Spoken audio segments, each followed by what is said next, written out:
देखकर उन्हें शाप देते हैं और ब्रह्मा जी के समझाने पर शिवजी सूर्यदेव को पुनर्जीवित करते हैं।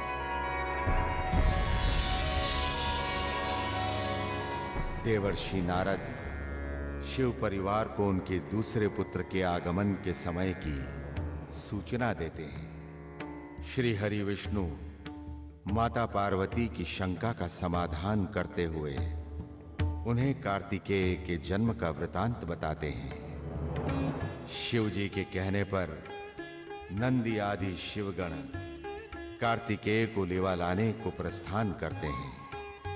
शिवगणों द्वारा अनुनय विनय के पश्चात कार्तिकेय अपनी माताओं का गुणगान करते हैं। विलाप करती कृतिकाओं को आश्वस्त करके उन्हें भी अपने साथ लेकर कार्तिकेय प्रस्थान करते हैं। कैलाश पर कुमार कार्तिकेय का स्वागत जय जयकार के मध्य होता है। उधर कार्तिकेय व गणेश शिव पार्वती के समक्ष क्रीड़ा में निमग्न हैं।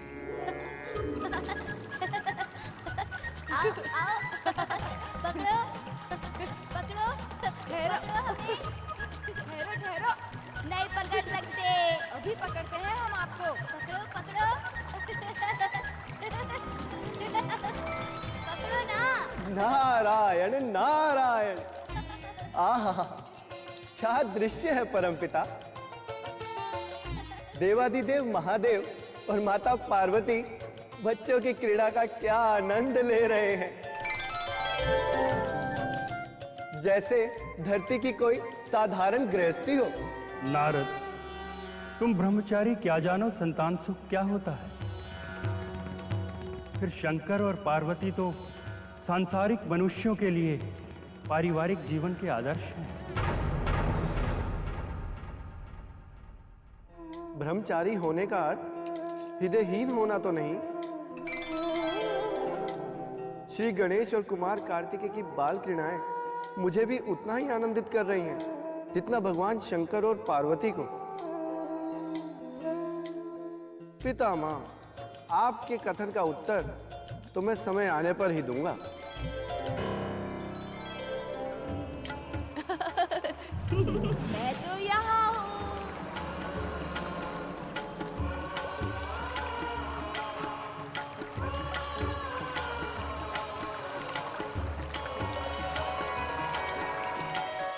अति सुंदर, क्या स्फूर्ति और तीव्रता है कार्तिकेय में। परमपिता, फिर भी वो श्री गणेश को पकड़ नहीं पा रहे हैं। बुद्धि बल जो है उनके पास, नारायण नारायण। नारद, चालाकी से पकड़ के दाव को बचा लेना बुद्धिबल नहीं, छल है कार्तिकेय के साथ। परमपिता, आप जो भी कहें, श्री गणेश कार्तिकेय के हाथ नहीं आने वाले। नारायण नारायण। नारद, इतना शीघ्र निष्कर्ष मत निकालो।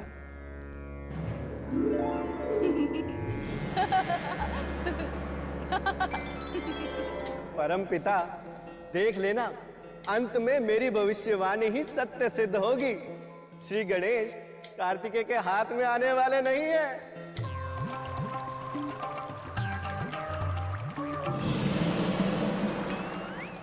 माते, ये मोटू दौड़ता तो है नहीं, बार बार अदृश्य हो जाता है। ऐसे थोड़ी ना कोई खेल होता है। अभी देखो कहाँ गायब हो गया। कार्तिकेय, प्रश्न दौड़ने या ना दौड़ने का नहीं है। प्रश्न है एक दूसरे को पकड़ने का। यदि गणेश आपकी पकड़ में नहीं आते तो ये इनकी विशेषता ही मानी जाएगी। पुत्र कार्तिकेय, खेल की भावना से ही खेल खेलना चाहिए। मन छोटा मत करो, अपने भ्राता श्री गणेश की जीत को सम्मान दो। परमपिता, देखा आपने, बुद्धिर्यस्य बलम तस्य। जो बुद्धिमान है वही बलवान है। नारायण नारायण। नारद, तुम व्यर्थ की नीति बघारते रहते हो। मैं कार्तिकेय को दुखी नहीं देख सकता। वो देव सेना का सेनापति है। मुझे कैलाश जाना होगा।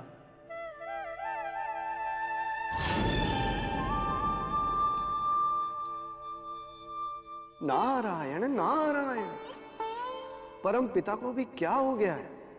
दो बालकों के खेल को अपने संकल्प विकल्प का आधार बनाकर कैलाश पहुंच रहे हैं। मैं भी पीछे रहने वाला नहीं हूं। बालक गणेश के साथ कोई भेदभाव नहीं होने दूंगा। श्री गणेश को उनकी जीत का पुरस्कार अवश्य मिलना चाहिए। नारायण नारायण। प्रणाम महादेव। कैलाश में आपका स्वागत है ब्रह्मदेव। प्रणाम ब्रह्मदेव। सब कुशल तो है ना? आज कैलाश पर आकर आपने हमें धन्य कर दिया। सब कुशल मंगल है देवी पार्वती। आप सबसे मिलने का मन किया तो चला आया।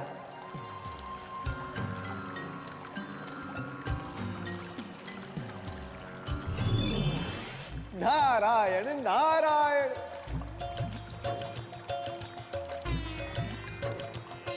बालक श्री गणेश, कुमार कार्तिकेय, देवाधिदेव महादेव, माता पार्वती के संग परम पिता को देखकर मैं तो धन्य हो गया। नारायण नारायण। देवर्षि, आप तो स्वयं आनंद रूप हैं। आप जहां जहां जाते हैं वहां वहां मधुर स्वर की गंगा बहने लगती है। सदैव परमात्मा में लीन आप जैसे ऋषि महर्षि तो समस्त त्रिलोक के सिरमौर हैं। देवर्षि, मैं जब भी आपको प्रसन्न मुद्रा में देखती हूँ तो समझ जाती हूँ कि आप अवश्य कोई न कोई विशेष समाचार लेकर आए हैं। माते, आज मैं कोई विशेष समाचार तो नहीं लाया, किंतु ये अमृत फल लेकर आया हूं।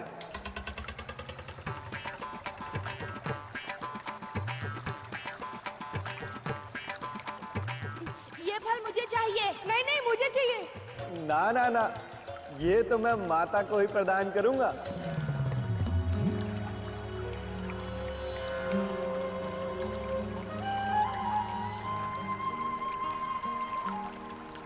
माते, अब आप कैलाश में जिसे भी बुद्धिबल में श्रेष्ठ समझें उसे ये फल दे दें। ये फल मुझे चाहिए। नहीं नहीं, मुझे चाहिए।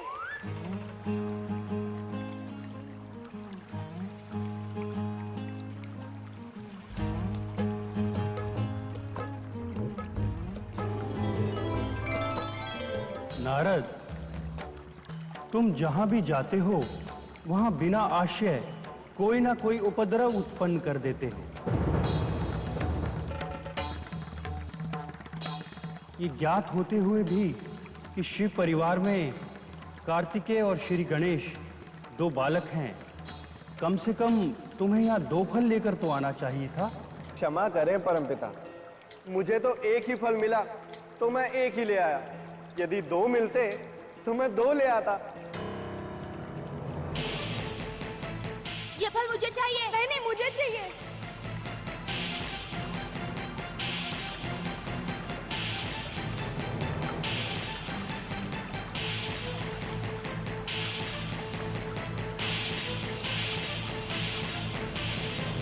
ये फल कोई हार जीत की प्रतियोगिता का पारितोषिक नहीं है।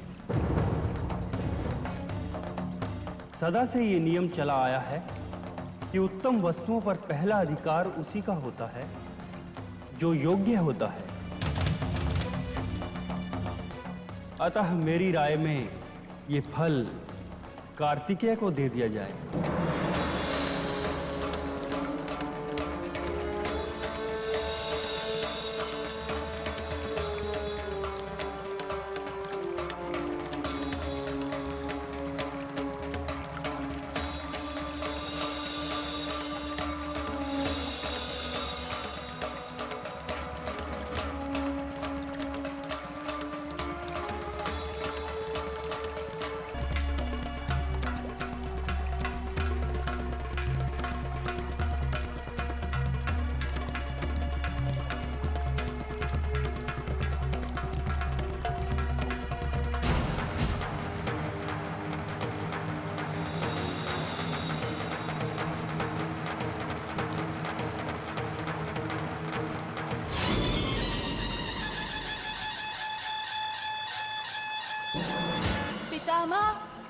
आपने मेरा अधिकार मारकर कार्तिकेय को फल दिया है। अब मैं भी देखता हूँ आप अपने सृष्टि निर्माण का कार्य कैसे करते हैं। मेरा नाम विघ्नेश्वर है। मैं विघ्नों का शमन करता हूँ और मैं विघ्नों का पहाड़ भी खड़ा कर सकता हूँ।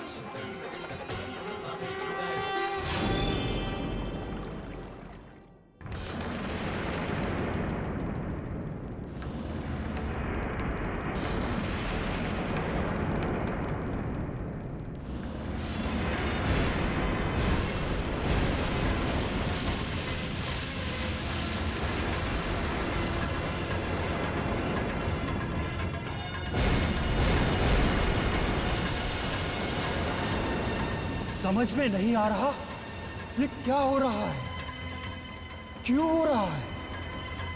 संभवतः नारद ये पता लगा सके।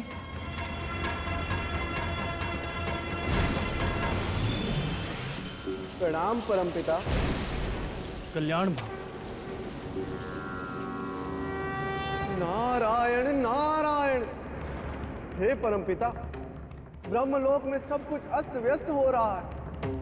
परम शांत और आनंदमय लोक आपदाओं से घिर गया है। चारों ओर भयंकर गतिशील हवाएं चल रही हैं। यही नहीं परमपिता, आप द्वारा रचित वेदों के कई अंश भी नष्ट हो गए हैं। आज्ञा दे परमपिता, मुझे क्या करना है। परम शांत और आनंद धाम ब्रह्मलोक में सहसा ही अव्यवस्था और अशांति फैल गई है। मेरे सारे किए कराए पर पानी फिर गया है। सृष्टि के समस्त सृजन कार्यों में बाधा उत्पन्न हो गई है। मेरी कोई भी रचना पूर्ण नहीं हो पा रही है। नारद, तुम ये ज्ञात करो, ये सब क्यों हो रहा है। नारायण नारायण। हे परमपिता, ये भी कोई जांच का विषय है। इस विषय में तो आप ही अधिक जानते हैं। नारद, ये तुम कैसे वार्तालाप कर रहे हो। यदि मैं स्वयं सब कुछ जानता तो तुम्हें स्मरण क्यों करता। हे परमपिता, यही तो देवी महाप्रकृति की माया लीला है।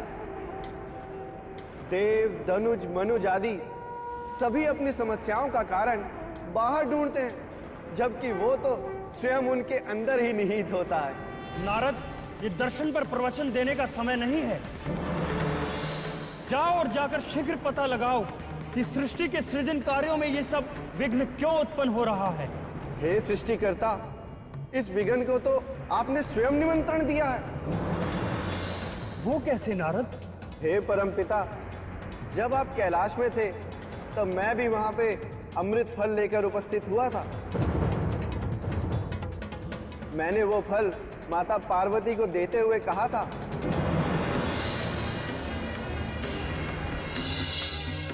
माते, अब आप कैलाश में जिसे भी बुद्धिबल में श्रेष्ठ समझें उसे ये फल दे दें। ये फल मुझे चाहिए। नहीं नहीं, मुझे चाहिए। ये फल कोई हार जीत की प्रतियोगिता का पारितोषिक नहीं है।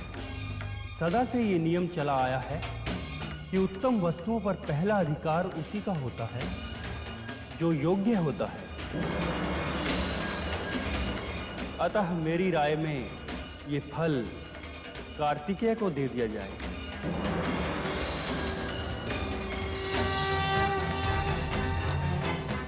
तो ये सब विघ्न श्री गणेश का उत्पन्न किया हुआ है। निश्चित ही परमपिता, ये सारी लीला उस विघ्नेश्वर की रची हुई है, जो विघ्नों को दूर तो करते हैं किंतु विघ्न उत्पन्न भी कर देते हैं। नारायण नारायण। अब मुझे आज्ञा दीजिए परमपिता।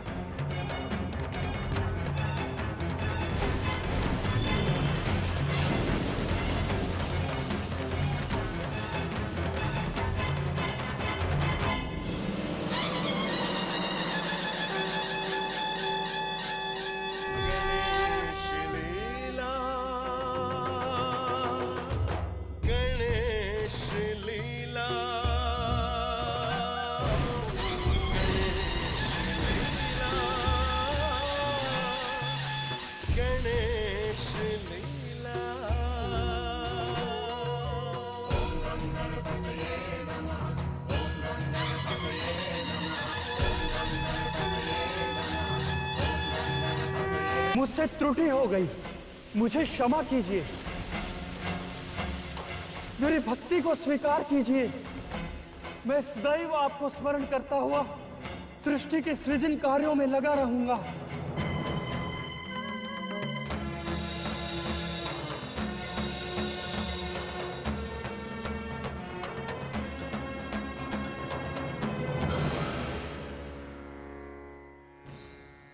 अरे, ये दिखने में कितना विचित्र सा बालक है।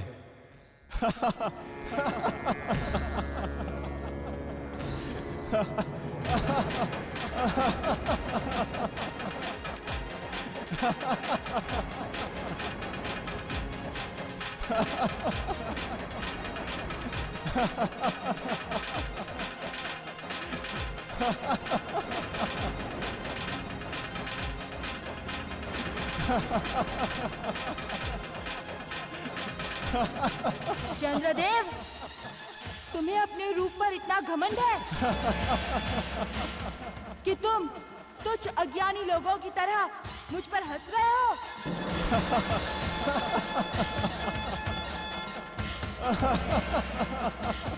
तुम्हारे इस दुष्ट कर्म के लिए दंड स्वरूप मैं तुम्हें श्राप देता हूँ।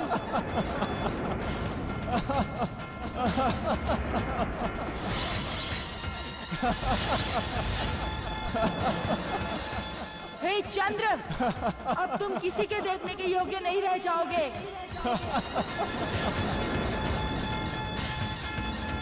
यदि कोई भूल से तुम्हें देख भी लेगा तो वो पाप का भागी हो जाएगा।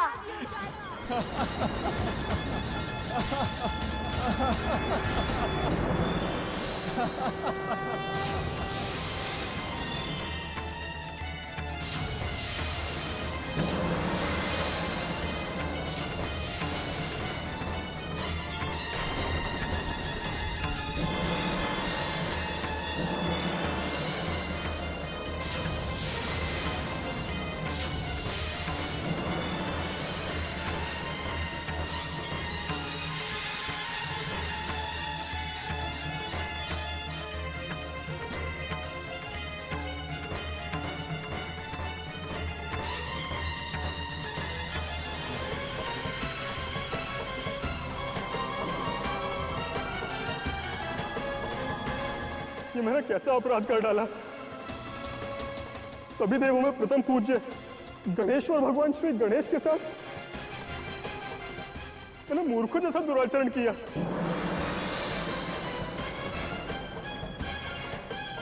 उनके दंड स्वरूप शाप के कारण मैं सबके लिए अदर्शनीय, वर्णहीन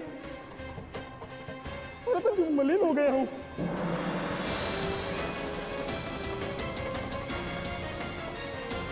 कलाओं से युक्त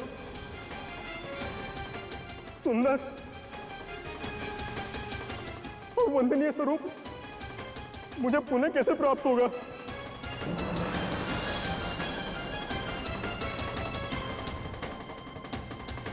मुझसे बहुत बड़ी भूल हो गई है।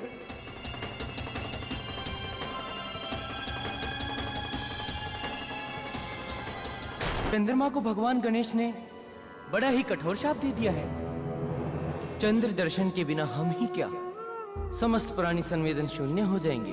चंद्रमा को जगत में पुनः प्रतिष्ठा प्राप्त हो, उसके लिए हम देवताओं को क्या करना होगा देवराज? देवताओं, हमारे सामने एक ही उपाय है। वो कौन सा उपाय है देवराज? हमें आज्ञा दें। उसके लिए हमें क्या करना होगा? हमें श्री गणेश की भक्ति पूर्वक पूजा स्तुति करके उनकी कृपा प्राप्त करनी चाहिए। वे गणेश्वर हमारी प्रार्थना को अवश्य स्वीकार करेंगे और चंद्रमा को अपने शाप से मुक्त कर देंगे।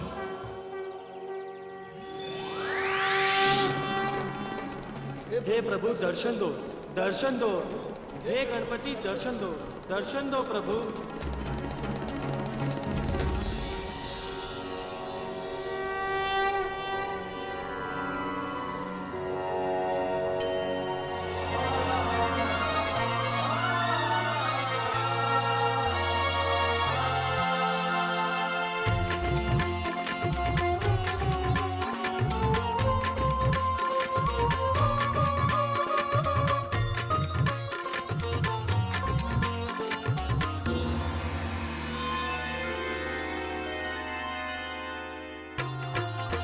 ओम श्री देवेश्वराय, ओम श्री सर्वेश्वराय।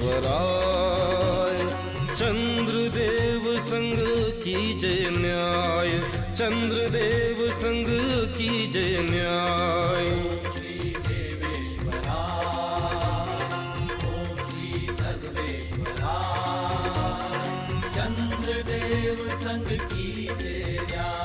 शांत क्रोध की ज्वाला कीजिए, शांत क्रोध की ज्वाला कीजिए। श्राप से इनको मुक्ति दीजिए, श्राप से इनको मुक्ति दीजिए।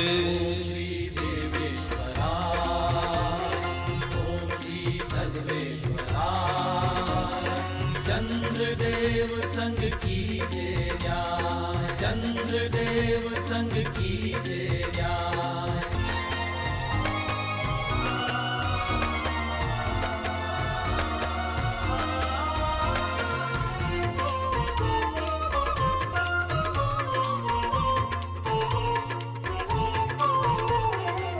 हम सब करते क्षमा याचना, और न दीजिए इन्हें यातना, और न दीजिए इन्हें यातना। हम सब करते क्षमा याचना, और न दीजिए इन्हें यातना। बहुत इन्होंने कष्ट उठाए, बहुत इन्होंने कष्ट उठाए। चंद्रदेव संग कीजिए न्याय, चंद्रदेव संग कीजिए न्याय। ओम श्री देवेश्वराय, ओम श्री सर्वेश्वराय। चंद्रदेव संग कीजिए न्याय, चंद्रदेव संग कीजिए न्याय, चंद्रदेव संग कीजिए न्याय, चंद्रदेव संग कीजिए न्याय।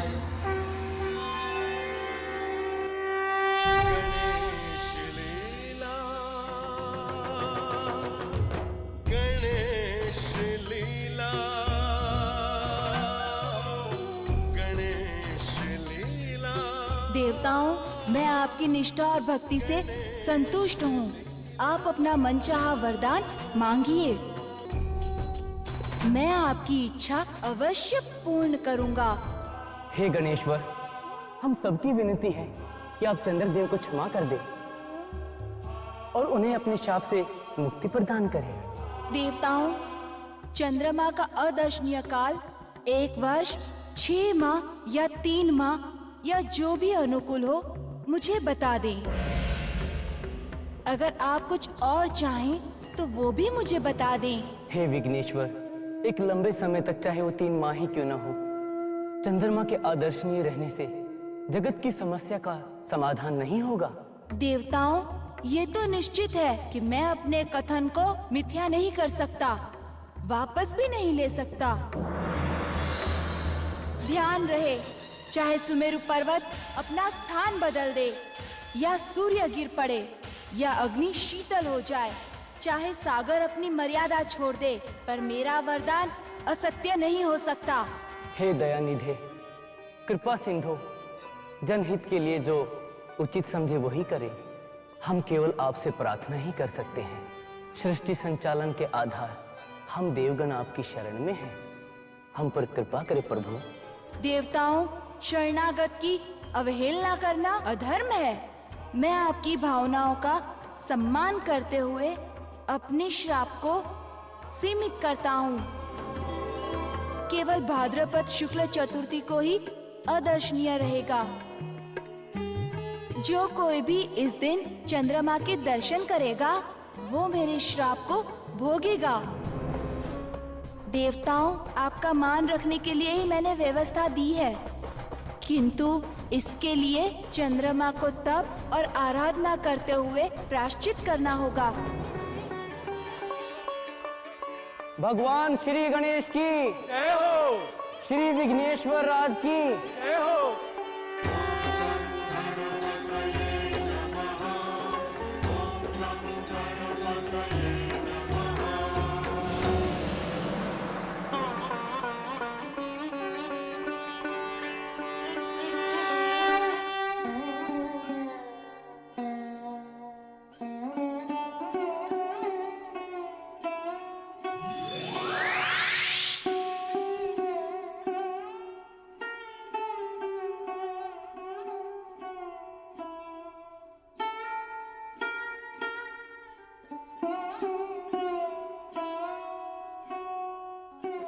चंद्रदेव,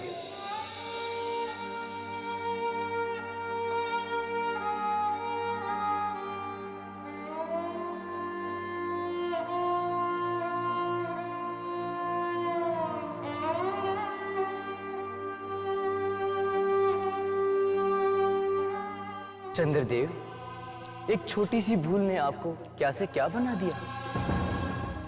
चंद्र, आपने भगवान श्री गणेश्वर पर हंसकर अपने दुर्भाग्य को निमंत्रण दिया है। आपकी कांति, आपका शीतल तेज सब कुछ छिन गया। अब कोई भी आपका दर्शन करना भी पसंद नहीं करेगा।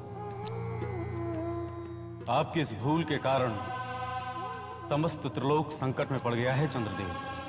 भूल तो मुझसे हुई है, अब आप ही मुझे कोई ऐसा रास्ता बताएं जिससे मैं इस संकट से बाहर आ सकूं। चंद्रदेव, आपके संकट का हल करके ही तो हम यहाँ आए हैं। देवराज, क्या आप सच कह रहे हैं? क्या मेरे संकट का हल निकल आया है? हम सब देवताओं की पूजा आराधना से प्रसन्न होकर भगवान श्री गणेश ने आपको बहुत बड़ा क्षमादान दिया है। क्या भगवान श्री गणेश ने मुझे क्षमा कर दिया है प्रभु?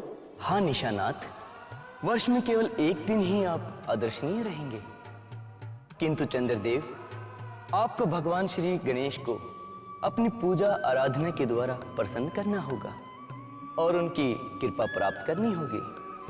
हमारा परामर्श है, आप भगवान श्री गणेश की पूजा आराधना कर उन्हें प्रसन्न करें।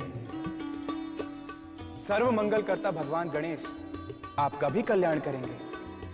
आपका रूप, कांति, सौंदर्य सब लौट आएगा। जो आज्ञा देवताओं। गं गणपतये नमः। ओम गं गणपतये नमः। ओम गं गणपतये नमः।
मैं सत्य हूं, चंद्रदेव के पतन और उत्थान का दृष्टा व साक्षी। समस्त देवगणों के अनुरोध पर चंद्रदेव ने लंबे समय तक जल थल में घोर बाधाओं के बीच गणेश जी की कठोर तपस्या की।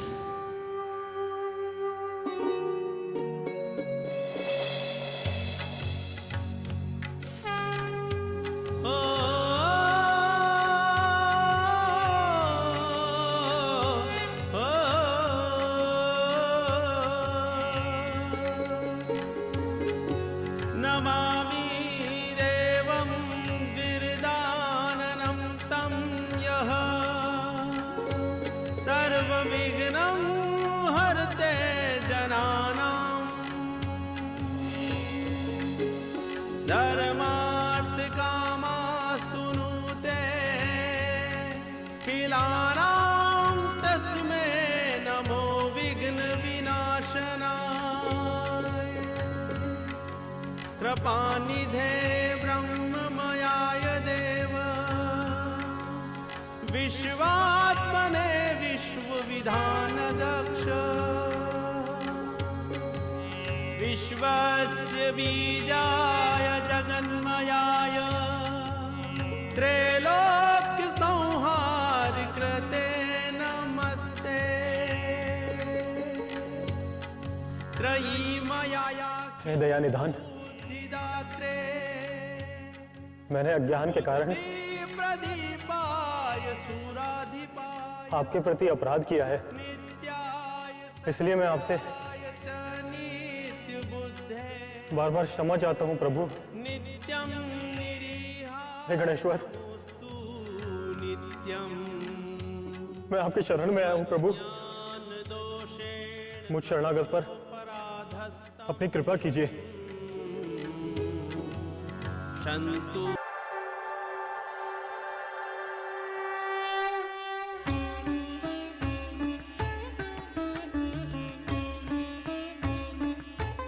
चंद्रदेव, मैं तुम्हारी तपस्या और आराधना से प्रसन्न हूँ। जैसे तुम्हारा पहले सुंदर रूप था, वैसा ही पुनः हो जाएगा। चंद्रलोक का पुराना वैभव पुनः लौट आएगा। वर्ष में केवल एक दिन अर्थात भाद्रपद शुक्ल चतुर्थी को जो कोई भी तुम्हारे दर्शन करेगा, उसे पाप, हानि एवं मूर्ता का सामना करना पड़ेगा। और हाँ, कृष्ण पक्ष की चतुर्थी को प्रजा द्वारा जो व्रत किया जाता है, उसमें तुम्हारे उदय होने पर मेरी तथा तुम्हारी पूजा का विधान होना चाहिए। उस दिन लोगों को तुम्हारा दर्शन अवश्य करना होगा, तभी व्रत सफल माना जाएगा। मेरी आज्ञा है चंद्रदेव, तुम अपने एक अंश से मेरे ललाट में स्थित रहो। जो आज्ञा प्रभु।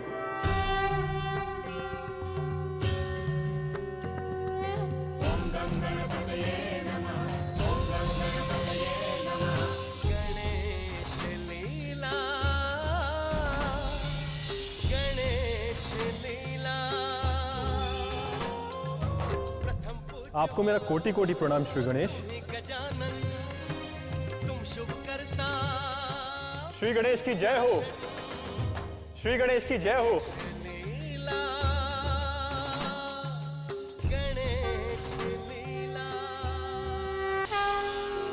महर्षि जमदग्नि व माता रेणुका के महातेजस्वी पुत्र व भगवान शिव के परम शिष्य परशुराम ने धरती से समस्त क्षत्रिय राजाओं का नाश करने की जो प्रतिज्ञा की थी, आज उसे पूर्ण कर परशुराम परमपिता ब्रह्मा के समक्ष आकर उन्हें सूचित कर उनसे आगे के कार्यादेश के लिए प्रार्थना करते हैं।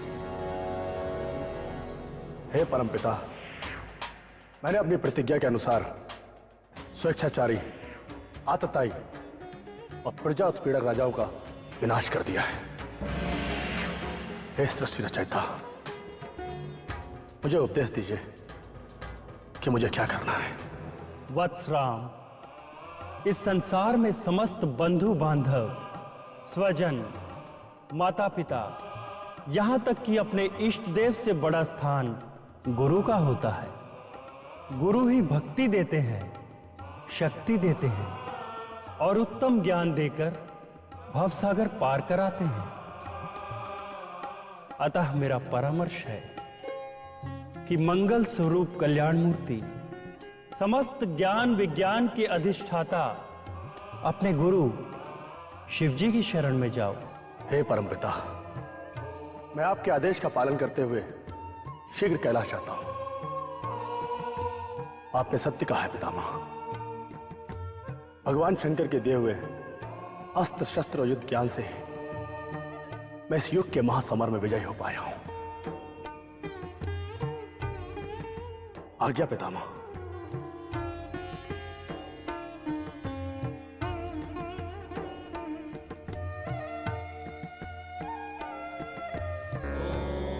नमः शिवाय। हर महादेव, हर हर महादेव। पधारिए रेणुका नंदन, मेरा प्रणाम स्वीकार कीजिए। परम गुरुदेव, भगवान शंकर आप सबका भला करें।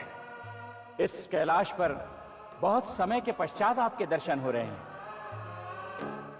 क्या आप अपने गुरुधाम को ही भूल गए महात्मन? भाइयों, अत्याचारी आतताई राजाओं को समाप्त करने में कई वर्ष लग गए। इस बीच यहां आने का अवकाश ही नहीं मिला। अनाचारी प्रजा उत्पीड़क राजाओं को समाप्त करने की प्रतिज्ञा पूर्ण होते ही मैं आज यहां चला आया, गुरुदेव के दर्शन करने के लिए। आपका इस कैलाश पर स्वागत है। पधारिए, अंदर पधारिए। पधारिए महात्मन।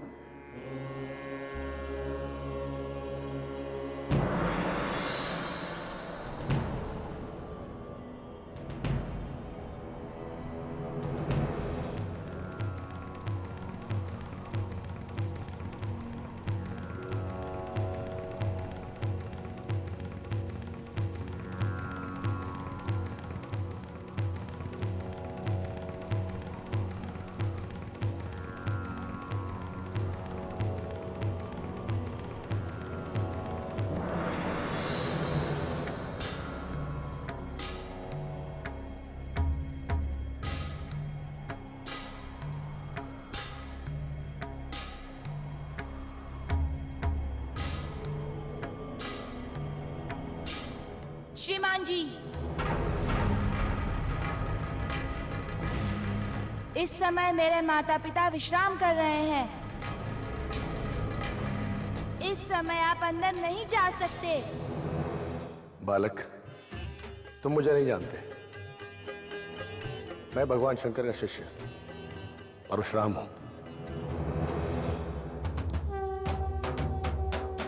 आप जो कुछ भी हैं वो ठीक है, पर इस समय आप भवन में प्रवेश नहीं कर सकते। आप चाहें तो मैं आपके लिए पिताश्री से पूछकर आ सकता हूँ, पर तब तक आपको यहीं पर प्रतीक्षा करनी होगी। तुम दोनों बालक कौन हो?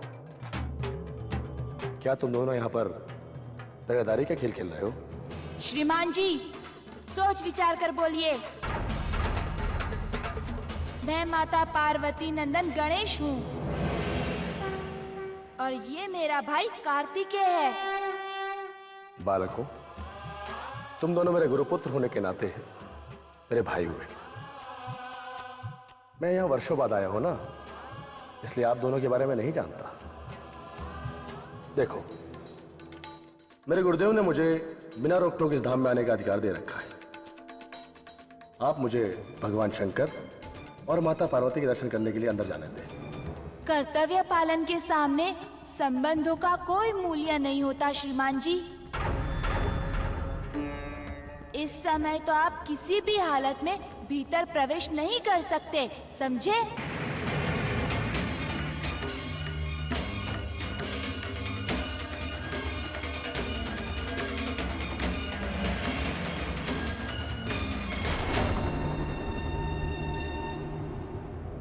अपने आप को भगवान शंकर का शिष्य कहते हो और शिवधाम के अनुशासन की उपेक्षा करते हो? कैसे शिष्य हो तुम? क्या पिताश्री से आपने इसी उद्दंडता का पाठ पढ़ा है? सोच लो, समझ लो, हम दोनों के रहते हुए आप भीतर प्रवेश नहीं कर सकते।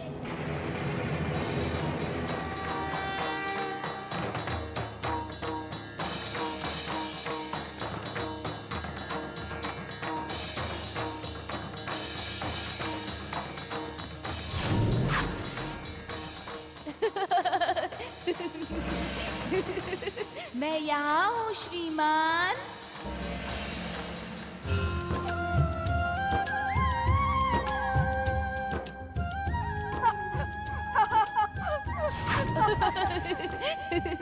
मैं यहाँ हूँ श्रीमान जी।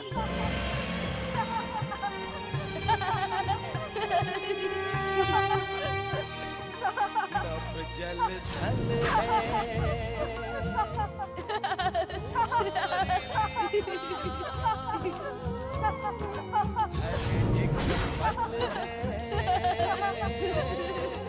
तुम्हारी लीला जो दिखता है यहाँ देखिए श्रीमान। तुम्हारी लीला गणेश लीला गणेश लीला गणेश लीला गणेश लीला। ओम गं गणपतये नमः। ओम गं गणपतये नमः। ओम गं गणपतये नमः। ओम गं गणपतये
पार्वती, कैलाश में आज ये विचित्र सा कोलाहल कैसे हो रहा है? आज अवश्य ही कुछ दुर्घटना घटी है। हमें बाहर चलकर देखना चाहिए।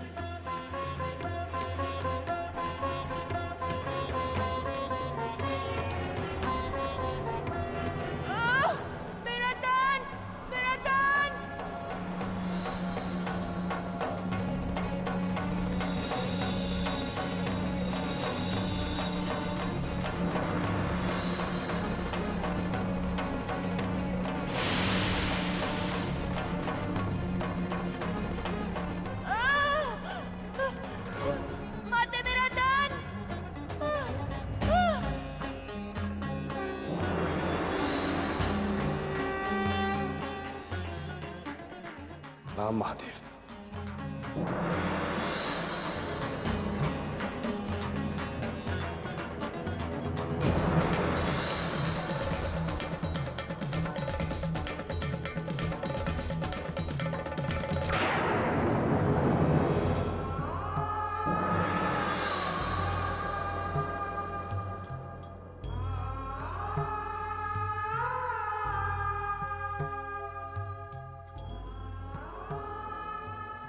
कार्तिकेय, ये सब कुछ क्या हुआ? माते, ये परशुराम द्वार में प्रवेश करने का हठ कर रहे थे।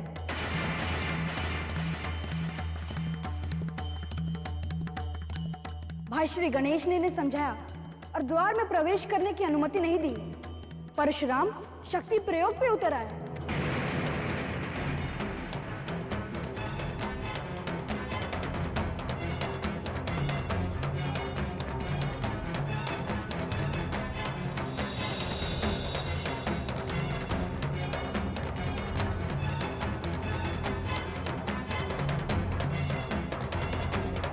सर्वशक्ति संपन्न गौरी हूं, किंतु आपके रहते निर्णय मैं लूं, ये शास्त्र मर्यादा और धर्म के प्रतिकूल है।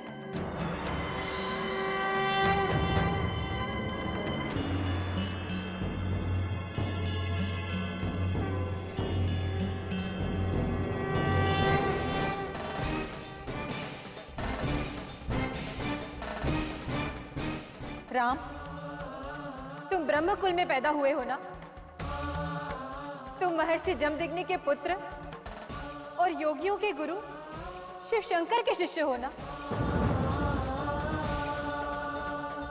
लक्ष्मी के अंश से उत्पन्न सती रेणुका तुम्हारी माता है। मुझे तो ये समझ में नहीं आ रहा कि किस दोष के कारण तुमने ये दुष्कर्म किया है।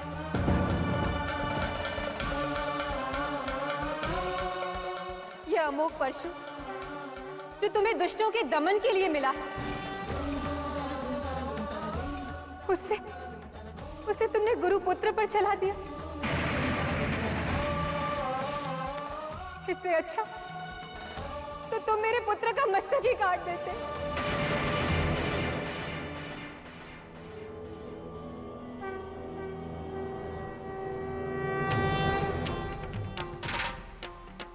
मेरे पुत्र श्री गणेश ने तुम्हारे दिव्य परशु का सम्मान रखा है, अन्यथा तुम्हारे जैसे 1000 परशुराम को मारने की क्षमता रखता है मेरा पुत्र।